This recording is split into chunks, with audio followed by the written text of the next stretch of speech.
Dear students, now let us see this question. A thin liquid film formed between a U-shaped wire and a light slider supports a weight of 1.5 into 10 power minus 2 Newton. The length of the slider is 30 centimeters and its weight is negligible. The surface tension of liquid film is how much? So here, this is a U-shaped wire which was dipped in soap solution and was taken out. Then a film of soap is formed here, that is a film of soap solution is formed, and a slider is also present here which is supporting a weight of W whose weight is 1.5 into 10 power minus 2 Newton. Now the question is how this slider it is able to bear the weight of this mass which is attached here. So this is the property of surface tension forces which we have discussed. For example, if you take this slider will have some molecules, and liquid, that is this soap solution, have some more molecules. So these are the molecules of soap solution. So in between the molecules of this slider and this soap solution, so there will be adhesive forces. And because of weight of this mass which is attached here, slider tries to come down.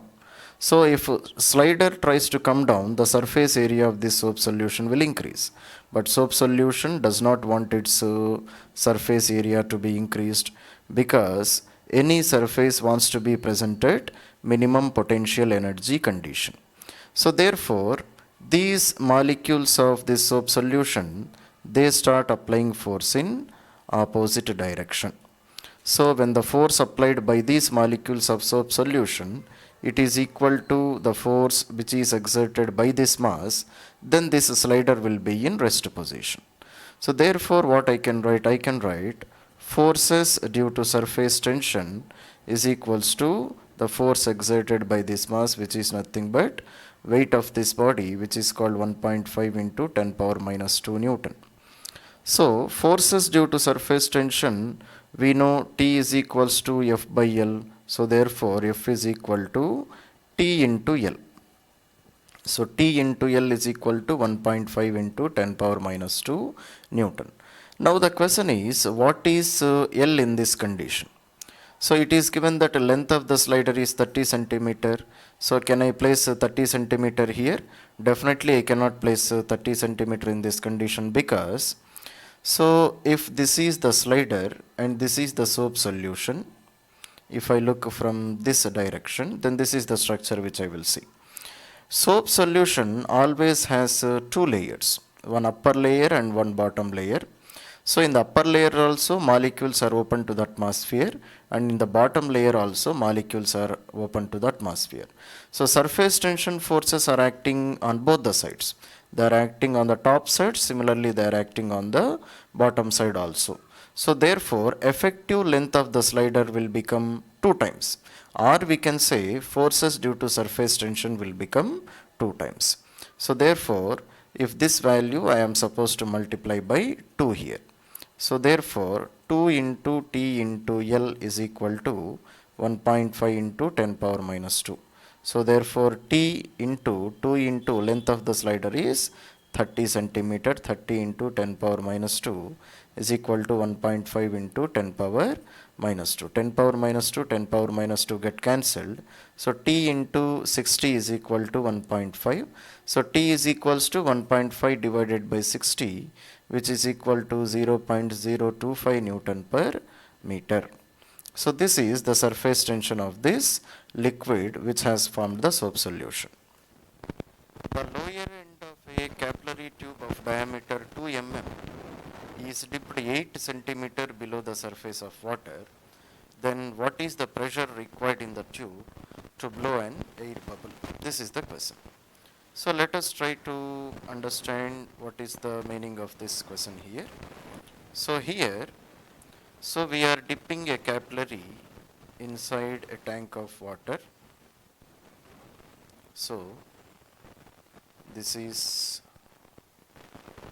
a tank of water. So here we are dipping a small capillary, and inside this water the length of the capillary is 8 centimeter, and the diameter of this capillary tube is 2 millimeters.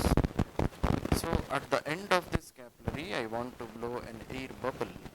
Then what is the pressure required in the tube, or how much pressure I have to maintain inside this tube, so that I should be able to blow an air bubble exactly at the bottom of this tube. This is what I am supposed to find out. So what is the pressure I have to maintain? So what is the pressure which is present at this point? Same pressure if I maintain in this tube, then I should be able to maintain this bubble. Now the question is, how many types of, how many pressures are present at this point? So one pressure will be definitely atmospheric pressure according to Pascal's law. So on the top surface atmospheric pressure will be present. So same pressure will be transmitted throughout the liquid. So therefore one pressure which is present at this point is atmospheric pressure. And one more pressure is pressure due to liquid column. So up to this point the height of the liquid above this point is 8 centimeters. So because of that a pressure of rho Hg will be present, so which is the pressure due to liquid column. And in addition to this one, this is an air bubble. So always there will be an excess pressure of 4T divided by R in an air bubble. So that excess pressure also we have to add, which is equals to 4T divided by R. So these are the different kinds of pressures which are present at this point. So if this amount of pressure, if I am able to maintain inside this tube, then definitely I can blow this bubble. So if I substitute all these values, P atmospheric is already given 10 power 5, density of water is 10 power 3, and height nothing but depth of this point is 8 centimeters, so 8 into 10 power minus 2 meter, G value is 10, plus 4 into surface tension is given as 73 into 10 power minus 3 divided by radius of the bubble which is blown. So radius of this air bubble should be equal to the radius of this capillary tube itself, and diameter is given as 2 mm, so radius will become 1 into 10 power minus 3.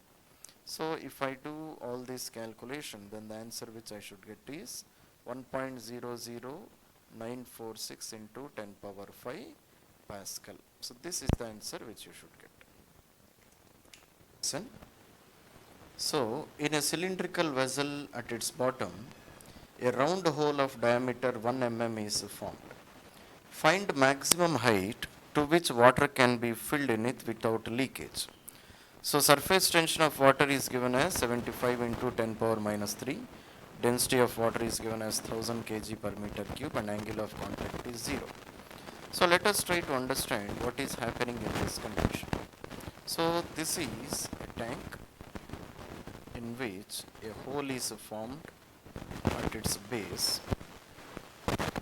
Now the question is, what is the maximum height up to which I can pour water such that there is no leakage in this hole which is formed here. Now let us see what is the reason why even if we pour some height of water, water will not get leaked out of this hole.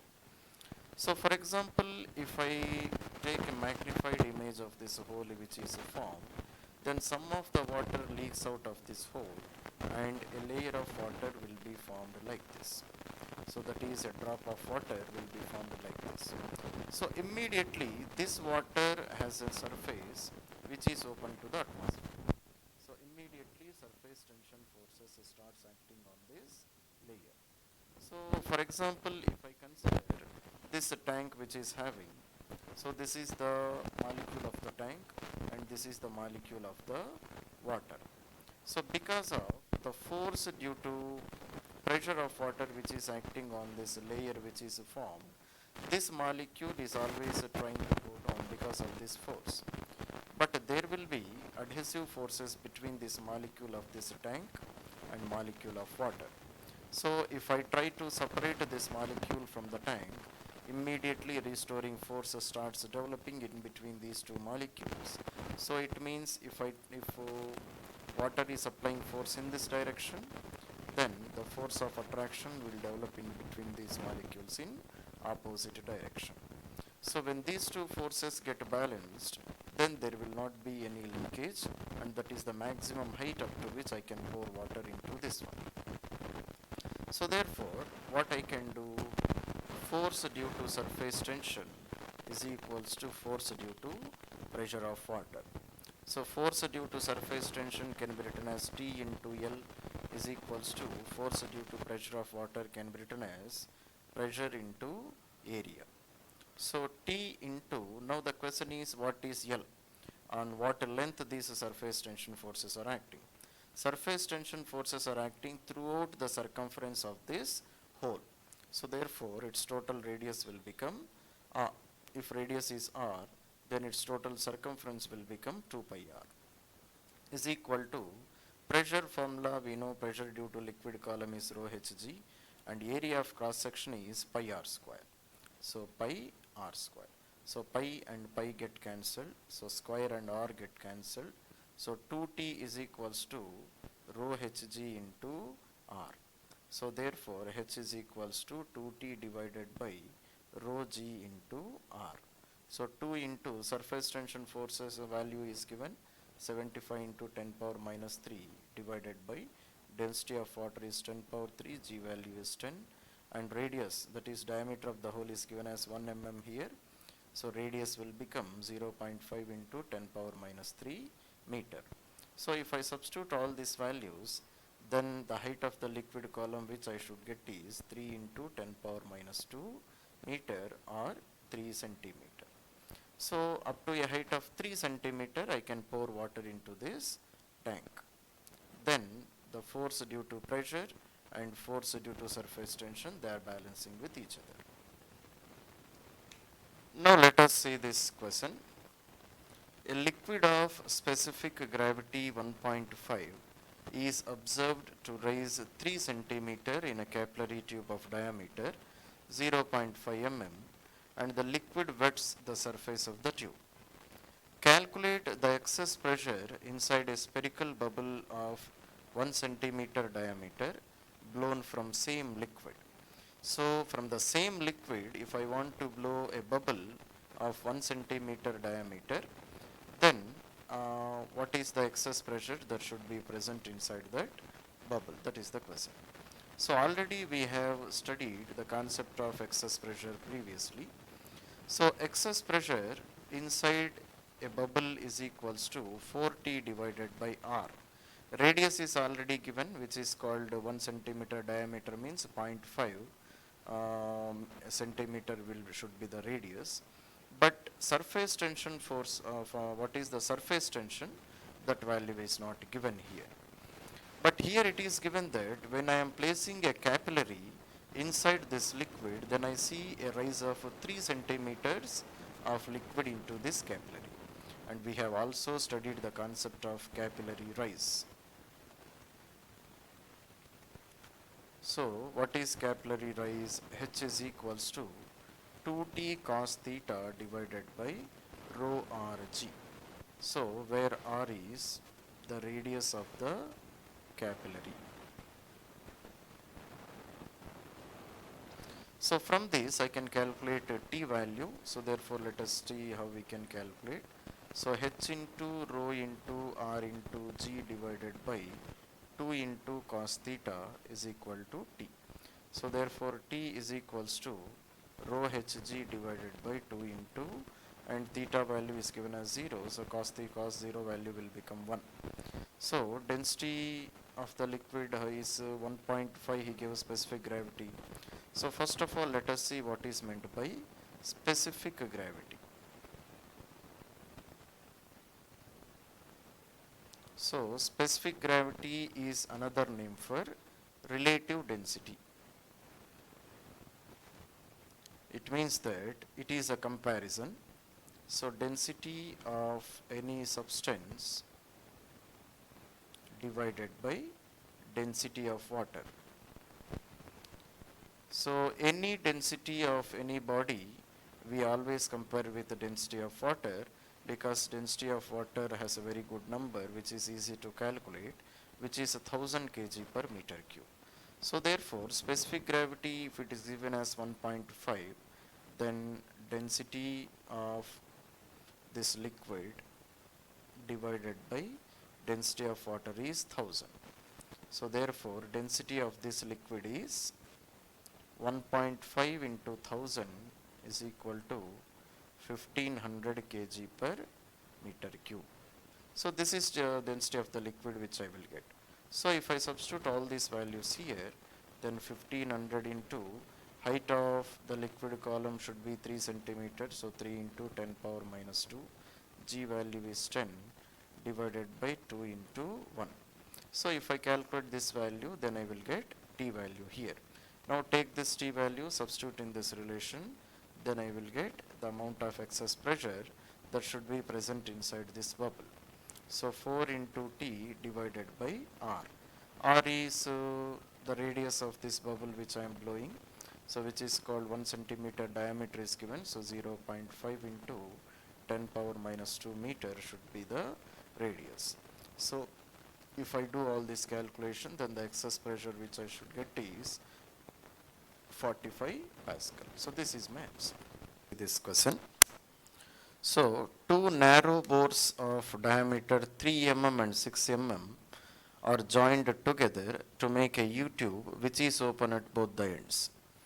If some water is poured into the tube, find a difference in water level, surface tension of water is given, and angle of contact is given as 0. So let us see what is the meaning of this given. So two narrow bores whose diameters are different, they are used to construct an U-tube. So therefore, this I can call is the U-tube, which is having different radii. So this is having a diameter of 3 mm and this is having a diameter of 6 mm. So if I pour water into them, so let us see what will happen. For example, this is one tube, this is another tube. So initially so this is the shape of the meniscus which is formed, concave meniscus will be formed, and here angle of contact is 0. So what is the radius of these tubes? The same should be the radius of the this meniscus also which is formed. So therefore here we can write as angle of contact is 0, radius of liquid meniscus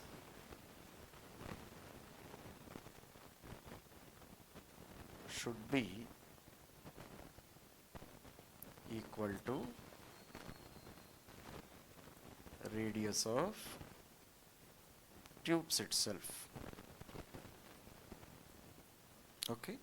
So for example, this is a capillary tube, then this is the meniscus shape which is formed.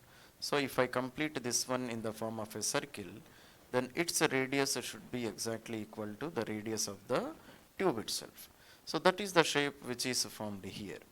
Now let us consider 4 points. Let it be point A, let it be point B, let it be point C, and let it be point D. So these points are just above and below this liquid meniscus which is formed. So if I see here, pressure at A and pressure at C is because of atmosphere only. So pressure at A and pressure at C should be equal to atmospheric pressure. So PA is equal to PC is equal to P atmosphere. Okay. Now pressure at A should be greater than pressure at B definitely, because already we have discussed that pressure on the concave side should be always greater. And how much it is greater? So this is a liquid surface which is open to the atmosphere on one side only. So excess pressure should be 2T divided by R. And let this radius, let it be R1, and radius of this meniscus, let it be R2. So therefore what can I write? I can write PA minus PB should be equal to 2T divided by R1. Similarly on this tube I can write PC minus PD should be equal to 2T divided by R2. So from this data I can write PB, pressure at this point B, should be equal to P atmosphere, PA nothing but P atmosphere, minus 2T divided by R1. Similarly, pressure at point D can be written as pressure at point C is atmospheric pressure. So P atmosphere minus 2T divided by R2. Now if I see in between R1 and R2, R2 is a bigger, R1 is a bigger than R2. So here R1 is greater. So if R1 is greater, this total value should be lesser, because here R1 is present in denominator. If denominator value is greater, then total value reduces. So from P atmosphere, we are removing a smaller term here. So definitely PB should be greater than PD. So because here R2 is a smaller value, so if R2 is a smaller value, this total term should be a bigger value, because if denominator is lesser, then total value increases. Then from P atmosphere, we are removing a good amount of excess pressure. So therefore, when you compare PB and PD, definitely I can say PB should be greater than PD. This is what I can write. So therefore, here at pressure at point B is greater than pressure at point D. Then automatically liquid starts flowing from higher pressure region to lower pressure region. So liquid level, some of the liquid it travels from point B to point C, so that pressures are balanced. So my new figure which is now formed will be like this. So after the transfer of liquid, I can see that in this tube there is a higher amount of level of liquid, and there is a lower level of liquid which is present here. So this will be the final shapes, because some of the liquid has traveled from this side to this side. So now we are supposed to find out this height by which these levels have gone one up and one downwards. So this is what I am supposed to find out, find difference in level. Now the question is, why this level is water is traveling? Already we have discussed water is traveling only to balance the excess pressure between these 2 points. So therefore, if I subtract PB and PD, that is if I write PB minus PD, so this is the amount of excess pressure which was present at these 2 points, which was at the same height. So this is the excess pressure. So this excess pressure should be balanced by rho Hg, that is height due to liquid column. So now pressure at this point and at this point should be equal. And here there is an additional height of H which is balancing the excess pressure which was previously present between these 2 points. So therefore, if I do PB minus PD, then what I will get? So P atmosphere and P atmosphere get cancelled. So minus of minus will become plus 2T divided by R2 minus 2T divided by R1 is equals to rho Hg. So from this I can write H is equals to 2T divided by rho G into 1 by R1 minus 1 by R2. So 2 into T value, it is already given, it is 73 into 10 power minus 3 divided by density of water is 1000, G value is 10, and 1 by R1. R1 here is 3 millimeter, diameter is 3 millimeter, so radius will be 1.5 into 10 power minus 3 meter. So minus 1 by R2 is 6 mm diameter, so radius will be 3 into 10 power minus 3. So if I do all this calculation, then the height which I should get is H is equal to 4.6 into 10 power minus 3 meter, so which is equal to 4.6 millimeter. So that is our answer.